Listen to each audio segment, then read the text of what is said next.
Well, listen, let's talk about Tom Zanetti, man, because a lot of people are maybe sleeping on how good this guy is. Like you said, he's got a Muay Thai background. It's a guy that does have some amateur fights, a guy that stepped in there before. How do you prepare for a guy like that, though? Because you don't have a ton of footage on him. You haven't really seen him on camera in a legitimate fight. How do you prepare for a guy like that? I prepare, the way I'm preparing is like, I'm not really paying attention to him. My fault, it's like freezing up a little bit. But the way I'm preparing is like, I'm not really paying attention to him, honestly. Like the way I see it and my mentality is, if I'm at my best physical shape, if I'm at my best, ain't nobody messing with me, son. So like that's the way I like to think. That's my mentality. I really don't. I can care less the way what he's doing, bro. I'm gonna come in on my best in January 14th, and I'm gonna perform. That's all. You know, I think it's his first time performing on a big stage like that. So I have that kind of advantage. But you know, at the same time, I'm not gonna overlook him. You know, I'm gonna fight smart. I'm gonna try to like use all the knowledge I gained from my last experience. You know, not to fight emotional and stuff. Try to fight with my IQ and perform on January 14th. Sensei, I was gonna say, if he needs a kickboxer, maybe he got Sensei come through the camp. I was gonna say, we need Sensei out there to help out, man. Give him a little different look, you know. But he did it, so he's done Muay Thai. But yeah, I was wondering that because it is a different style. I saw when I was fighting Kenny towards the end of his camp, they brought in like a Muay Thai guy. They brought in a kickboxer to box just because to give, I think, Kenny a different look because the shots might come out differently. The footwork might be a little different because not a traditional boxer.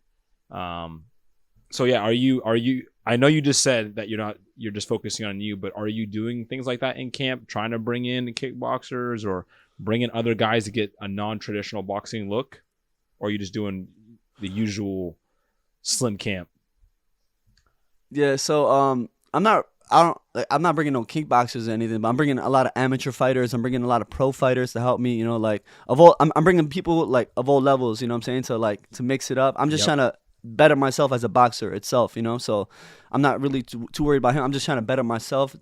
I feel like if I'm at my best, like he shouldn't mess with me. You know, I'm not gonna overlook the guy and stuff, but I just think skillfully wise, I'm way better. I think I'm way better, and I just wanna like use him as like a punching dummy to learn, you know, to learn and get better, you know, because you need guys like that to help you get better. You know what I'm saying? And the performance matters, right? You know, this is at the end of the day, this is you know, quote unquote prize fighting. This is influencer boxing, right? We all want to go out there and get that W for sure, but the way you do it, the style points of it do kind of matter in our scene, especially for a guy like you who is right on the cusp of getting, like we've talked about, you know, possibly a KSI fight, possibly a Gib fight. And with that being said, do you have a prediction for this? Is there a way you see this going? Are you going in, you know, flashing your style and then knocking him out cold, or you see this going to a decision? What's it going to be, man? Hey, the way I personally think, I don't want to sound like arrogant or anything, but I honestly think I'm going to knock him out. Like, I think I'm going to knock him out.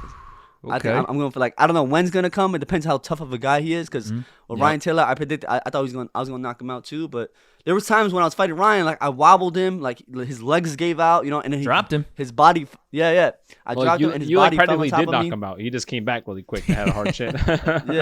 Yeah, you know what I'm saying? But I don't think it's Tom Zanetti's not as big. So like he's someone like more like he's a little more like, you know, thicker than me and stuff. But I just feel like if I hit him, if I connect my right hand, it's gonna be done. You know, like I've dropped a lot of people with my right hand. So like I'm very confident in my power. But I'm not gonna fish for it the way I was doing in Ryan Taylor's fight. You know what I'm saying? I'm not gonna fish for it. I'm gonna fight more smart, and I'm gonna set it up. You know, I'm gonna wait for it to come. You know, so that's why I said I think I'm gonna brutally knock him out. Honestly.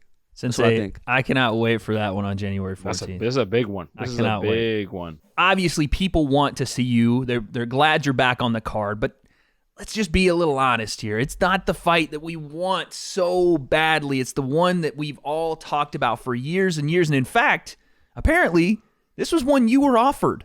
And the other gentleman we're going to name now, what is going on with this Nissan Gib fight, man? What is this? What's happening?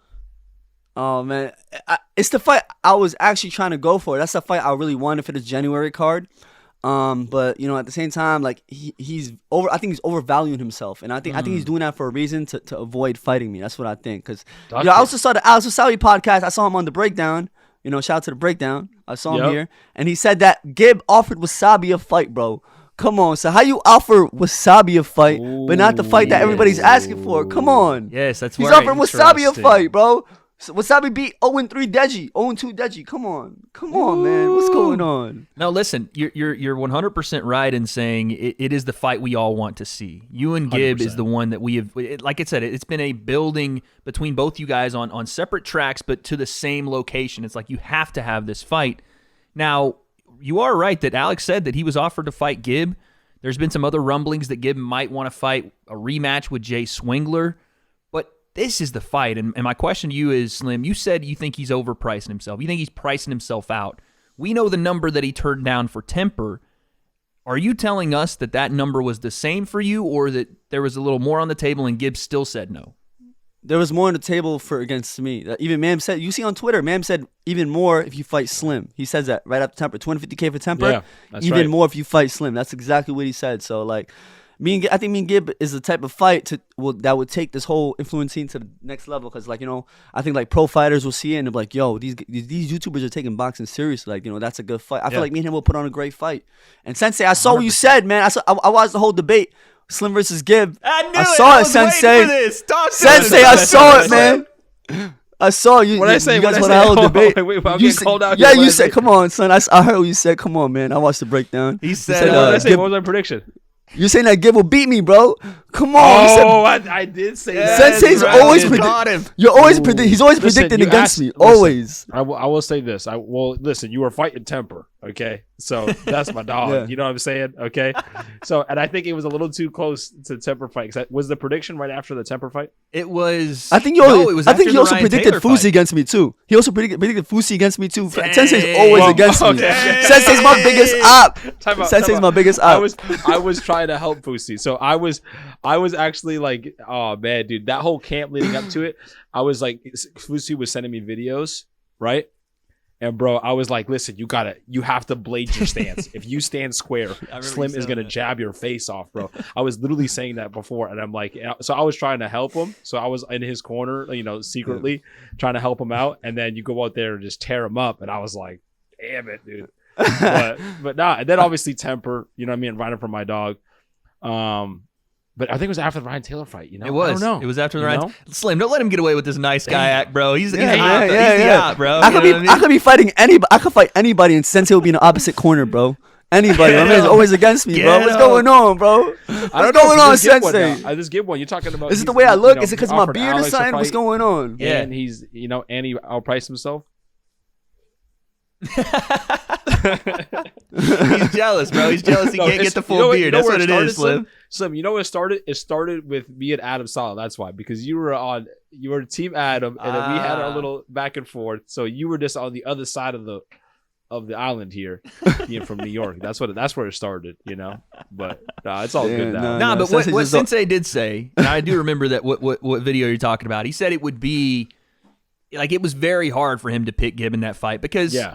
it is. It's hard to go back and forth on between you and Gibb because the fight is so interesting on multiple fronts. I think you have some skills that Gibb hasn't quite gotten to yet. I think Gibb does some things that could pose problems, but I rocked my boy, I gave Slim the, that's what happened, you know what I mean? I understand who the guests coming on the show here, Senseis, I'm gonna be honest, y'all. Like, yeah. Yo, I think honestly, like between me and Gibb, like I know a lot of people might not see it, but I think if we fight, bro, like I think I'm levels above him, and I think I'll smoke him. Like I think if the fight goes down, I'll destroy him. Like I think I'll destroy him, and then everybody like, oh, and then Sensei will be like, oh, nah, cause Slim is more like he's just more skilled and stuff. Like, same thing you said with Temper. Same thing you said with Temper. I was like, what? Now Temper is not all that. Now before he was good, but now he ain't all. After I beat him, he's not all that. Come on, man. Come on, Sensei. What's going Sensei, on? bro. But tell me, Slim. You say your levels above. What do you say to the people that are like, oh, well Gibbs' cardio is just going to run right through Slim? Because that's the big argument, right? Gibbs' cardio is going to be the big determining factor. What do you say to those people? All right, so what I say, cardio is definitely important in boxing, but cardio cuts in half when you get hit with a right hand. I'm telling you that right now. If you get hit hard in the head, your cardio cuts in half. I'm telling you, son. You know what I'm saying? Like cardio don't mean nothing when you're getting smashed in the head. So like I think I'm just too accurate. You know what I'm saying? I'm too accurate. I think my timing is too nice, and I just think I'll pick him apart little by little. Like I think I'll knock him out early too. Honestly, you know what I'm saying? Even if we go to like, if we box, I think I could outbox him. And then if he tries to brawl with me, I'll outbrawl him. You know what I'm saying? That's the type of fighter I am. I think I like to brawl more. Like I like to brawl, even though I shouldn't be brawling. I should be using my limbs more. Right. Yeah. But I could brawl too. I like to get down too. So like if he tries to get down with me, I think I'll just land first and knock him out. There it is, man. Slim throwing some heavy shots out there, not only to a possible future opponent in Gib. Not looking past Tom Zanetti, but he's throwing those shots at Gib, and he's throwing them at you, Sensei. You know what I'm saying? Get your guard up, bro. Get your guard up. Be ready, bro. I gotta catch it, though.